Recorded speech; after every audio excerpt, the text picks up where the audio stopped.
রাধে রাধে। জন্মাষ্টমী বা কৃষ্ণের জন্মদিন উপলক্ষে আজ তৈরি করলাম মাটি দিয়ে ছোট্ট একটি কৃষ্ণ ঠাকুর বা গোপাল ঠাকুর। এর আগে আমি কৃষ্ণ ঠাকুর বা গোপাল ঠাকুর তৈরির ভিডিওটা ছেড়েছিলাম, কিন্তু কালার করা ভিডিওটি ছাড়াইনি।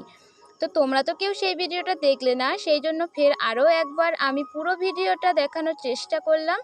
এখানে তৈরি করার প্রসেসিংটাও দেখালাম, আবার রং করার প্রসেসিংটাও দেখিয়েছি।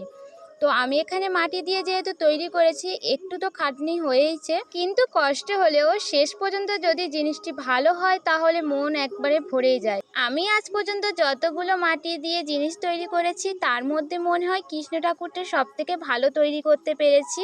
তোমরা কিন্তু অবশ্যই শেষ পর্যন্ত দেখে আমাকে কমেন্ট করে জানিও এটি কেমন লাগলো। কৃষ্ণ ঠাকুর হচ্ছে কৃষ্ণপক্ষের অষ্টমী তিথিতে জন্মেছিল, সেই উপলক্ষেই এই জন্মাষ্টমী পালন হয়।